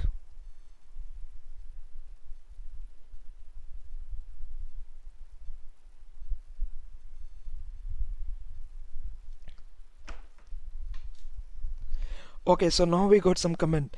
The Subham mentioned about disable DNS TCP traffic from any IP except primary DNS server. Yeah, we already done, Subham, and the secondary DNS server already blocked the unauthorized traffic. What other remediation you can suggest to your team, your company? Naveen, how to do the investigation? So Naveen wants to know how to do the investigation. We'll discuss, Naveen. So Dalveer comment is like to DNS request by TCP protocol. Yeah, we know how to stop this attack.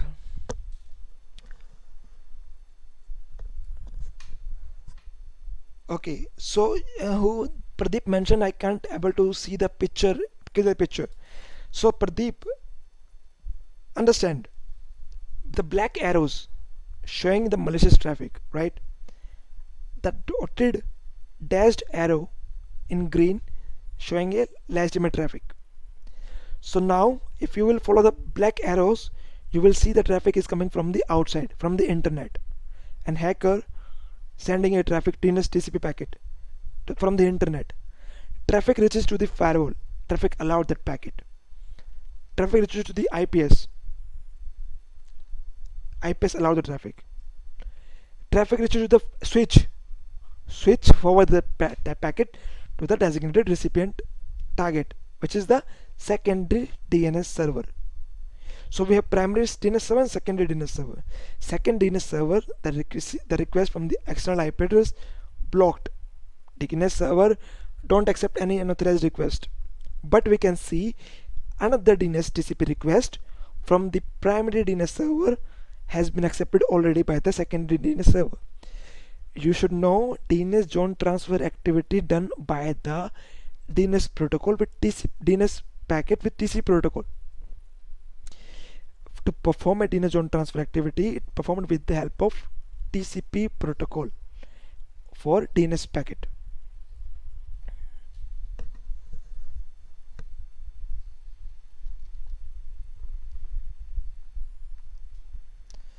Good guys, so if you're not tired, we will complete this hopefully. Let's see. Okay, so I just help you understand the picture. So now if TCP traffic come from on DNS protocol, yes, right, TCP packet, TCP traffic coming for this DNS from outside. Why your company require to allowed a DNS traffic on TCP protocol? You know guys, TCP DNS name resolution works on generally UDP protocol. When a client machine send a request, DNS server resolve the end to the IP and provide that IP address. Simple. And this works on UDP protocol. So why the traffic on TCP is allowed? TCP is used for zone transfer activity, which should be internal and authorized. But we are seeing an attacker from outside is already reaching to the server. So what is your remediation? What is your remediation? Now, you know attacker is not successful. But yes, the attacker is not successful, but we can see attacker is already inside in our network. So how can you stop the attacker? This is my question. Now tell me the remediation steps. If you are working as a SOC analyst, what remediation steps will you provide your firewall team, your systems team, your network team to stop this attacker?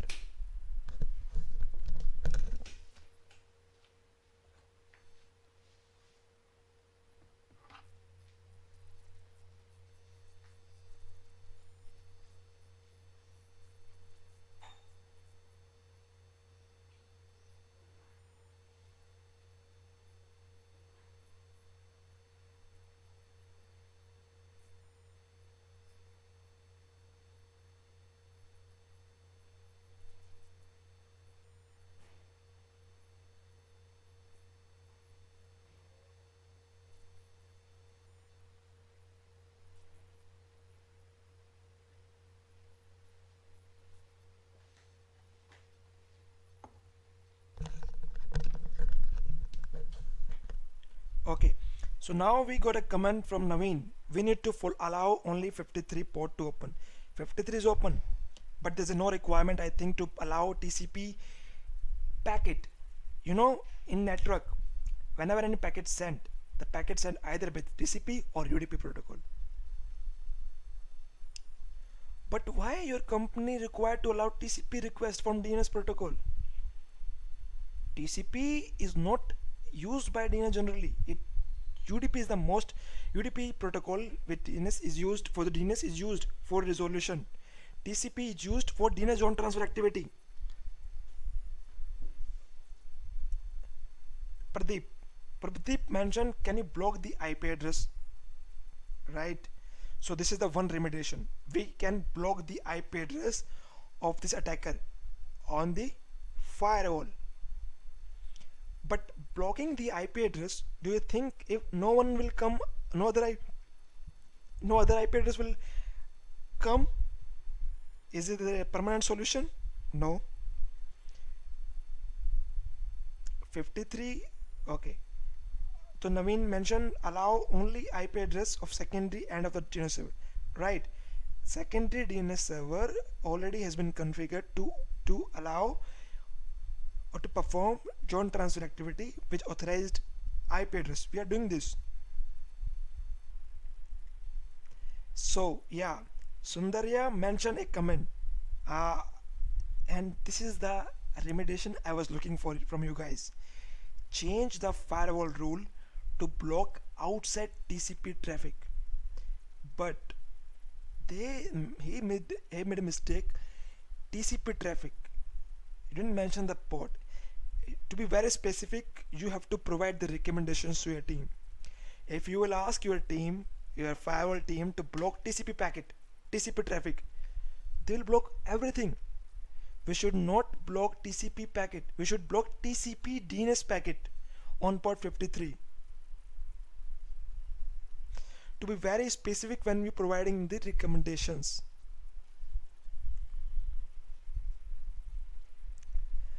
So yeah, so Naveen mentioned about the only IP address of secondary TRV. Okay, we already have gone through this review comment. So now I'm coming to the next comment by Shubham. First, check IP reputation.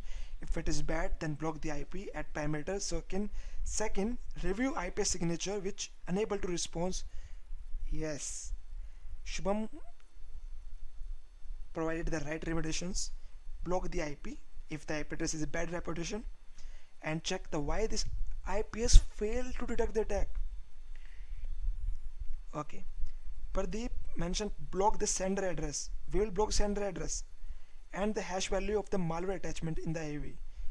Pradeep, the traffic is coming on DNS.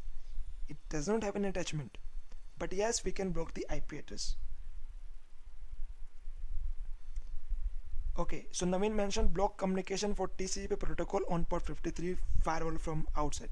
Yes, this is the permanent solution to stop further attack in the future. You find your server is configured to stop the attack, but why firewall is allowing the traffic from the outside users?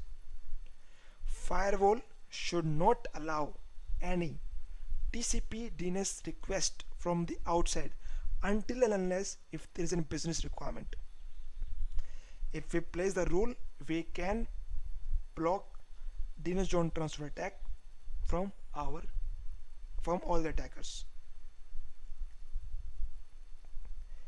Thank you guys. You are this session is very interactive with you, and I believe you also learning whatever the things, because whenever I'm just going through the slides, I'm helping you to know maybe there's some things in your mind which you misunderstood, but when you provide your comment in the chat box, we are covering those thoughts what you have in your mind, and I believe you are learning a lot when this session would be more interactive. Okay, so port scanning, I didn't mention any picture. I didn't show any picture. How would you monitor? We already discussed. Port scanning attacks, we will look for the count of the firewall traffic. We'll look for the IP signatures. We'll look for the ID signatures. Next, phishing attack. The one we were discussing a lot about a case study, phishing attack.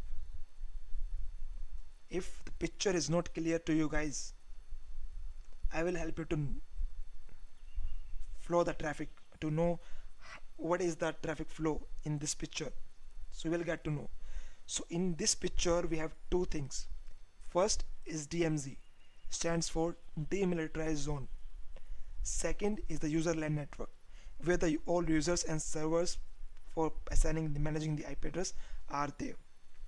So we have two zones, two different networks, DMZ network and the user network. In DMZ network we have a web server, we have email server, we have FTP server, we have DNS server, and all with highly protected security solutions, WAF, firewall, IPS. In user network we have a DHCP server, DNS server, domain controller, and this network is protected by the proxy, IPS and firewall. So now this is a phishing attack, but how can you conclude this is a phishing attack? So see the traffic on the attacker machine. We can see, okay, so two users, that the arrow, follow the arrows. There are two arrows, one is in the red and second is in the orange, dotted orange. The red one arrow is actually showing the outbound allowed communication, and the arrow in orange, dotted orange, it's showing the outbound blocked communication, right? So what are the traffic?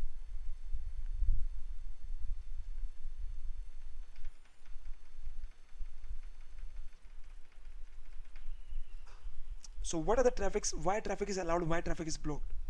So we would discuss like phishing attack. Shuma mentioned like we should know if the user clicked on the link or not.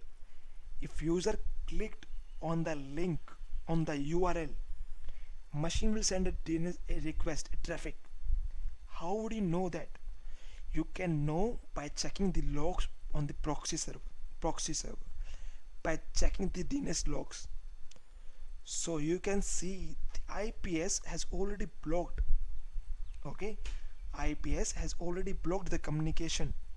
Either IPS has a rule to block the communication based on the IP address or based on the domain name. But we can see there are two machines which for one machine, first machine traffic is allowed and second machine traffic is blocked. So IPS blocked the traffic and second traffic is allowed. So if we can check the proxy logs, to which domain it went to, which application it wants to, was it a get request, was it a post request, how many byte transferred, we can see all information. During phishing attack, in phishing attack, when user submit a credentials, right, user submit a credentials, user entered the username and password, that went through web request. Web request either a get or post, but if we're submitting a data, it should be a post. By proxy logs, you will come to know that particular domain, this user sent a post request. But why user send the post request? Possible sign of compromise. Possibly user shared the credentials. If you are seeing a post request in your proxy logs from the user for the phishing URL, you will know user have shared the data. Possible. Then we can see the traffic is already blocked by the IPS already also, but second is allowed. Maybe there are two phishing attacks. One attack has been blocked by the IPS because IPS has a rule, but second is allowed. IPS failed to detect the phishing attack. This is the post activity. Once the email delivered to the user recipients, the user clicked on the URL and submit the credentials. Then this request we are seeing there in the traffic. So I hope you have clear understanding now. So now, any question, any question answer you want me to ask? Okay, Naveen mentions, sir, please explain the investigation done by SOC in port scanning and DNS zone transfer activity. Let me go back, Naveen.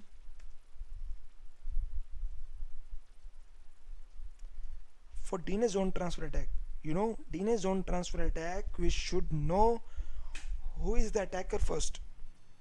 We should not allow any unauthorized IP address to perform a DNS zone transfer. We should have a rule on the firewall to prevent any DNS zone transfer activity by blocking the TCP DNS request. For any attacker, if somehow we are seeing the allowed request, we should check the IP reputation of the attacker. If IP reputation is bad, block the IP address. If IP address is known, traffic is allowed, check with your team. Is it an authorized IP address? If yes, whitelist that IP. If no, place a rule on the firewall or on the IPS to prevent some attack. For port scanning, same recommendations. Okay, for port scanning, recommendation could be different. Okay, so I'm going next. Brute force attack, we have discussed a lot. We will discuss in the practical session now. We will perform a live threat hunting with a SIM tool. Which SIM tool? I will show you in the next session. I think it's a long session now. We should wrap up and end the session for today. And in the next week, I will use a SIM tool to show you guys how a SOC analyst perform a investigation, perform a threat hunting on these different cases which today we have discussed. So even if you are preparing for the interviews, you will go and you will ask, okay, I know how to handle this phishing attack, how to handle this DNS zone transfer attack, how to handle this brute force attack, and you will be able to answer any questions asked by the interviewer. They will know, okay, do you know what is the event code? You know the event code. We discussed the event code. Do you know how to remediation? We know the remediations. So the next session would be most of the things. Now next session will not be based on the PPT slides. We will discuss on the practically. We'll discuss with a SIM tool. So hopefully today you guys learn something and will be help you to change your career in cybersecurity or to grow in the field of SOC operations. I hope you learned today, and thank you everyone joining for this session and for your time, for your feedback, the comments you have for this interactive sessions. Thank you everyone for today's session. Thank you guys. Any questions you can ask me now, or we will wrap up the session and we'll end it here.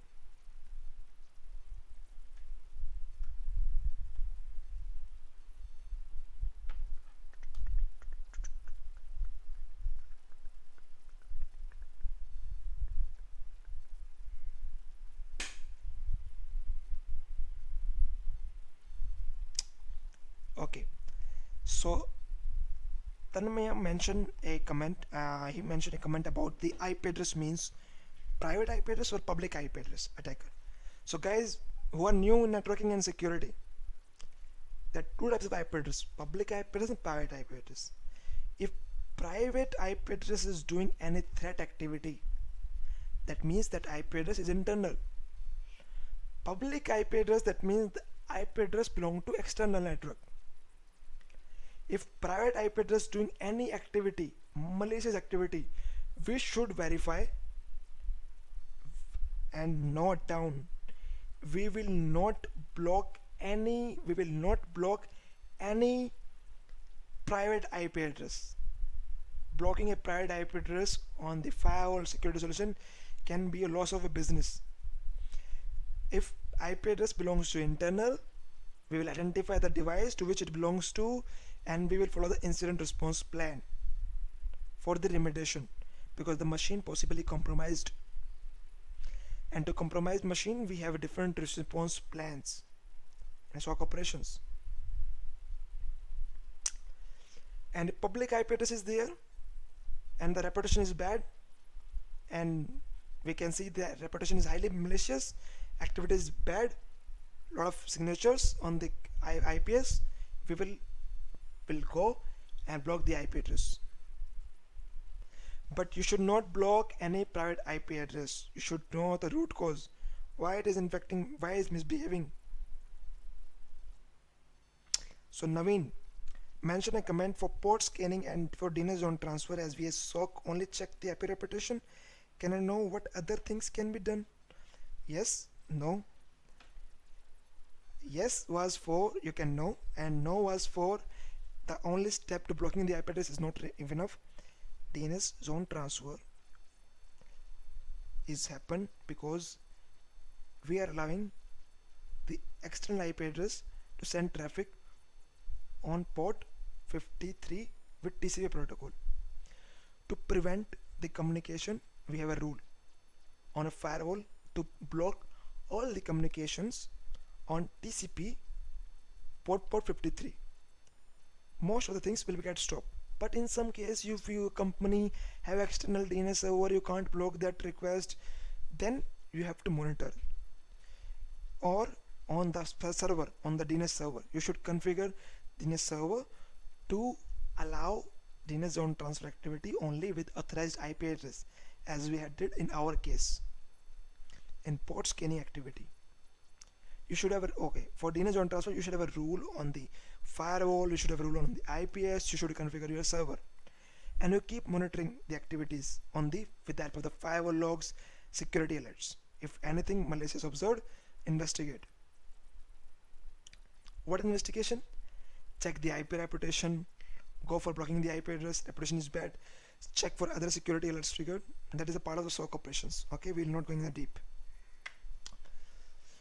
Second, for port scanning, again same port scanning. Why someone is doing the port scanning? It could be legitimate as well. We have to verify what for this.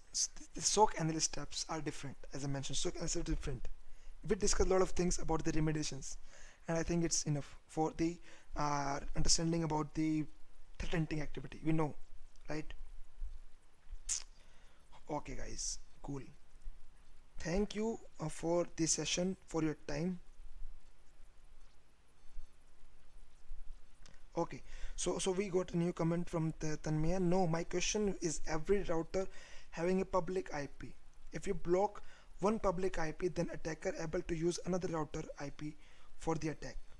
Yes, blocking an IP address is not a solution at all for stopping any attack.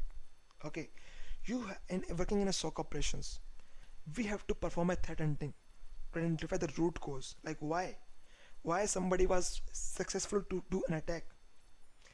Blocking an IP address is temporary solution. So if attacker successfully exploited any vulnerability of any from any public IP address, you should know why he was successful. He was successful because the server was not patched. He was successful because we don't have a rule on the IPS. He was successful because we don't have any monitoring mechanisms. So you have to put that rules, put the mechanisms, put that patching on the server. That is the solutions, permanent solution. Blocking an IP address is a temporary solution which we use to evade from the prevent to stop that activity for the particular duration of time. Because attackers, when got aggressive, they use different tools, techniques, methods to do attacks. So we have to find the root cause for everything and use the preventive measures which can be placed and stop the attacks in the future as well.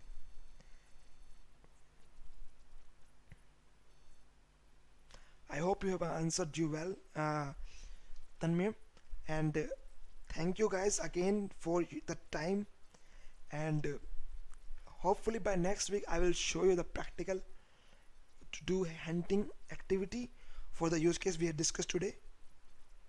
Thank you for your time. Bye bye, take care, stay home, keep learning, and don't forget to subscribe our channel, man, on YouTube, and share with your friends. If you are in security, if you are networking, if you know someone who is looking for training in cybersecurity, tell them about us, and ask them to subscribe our channel. Thank you.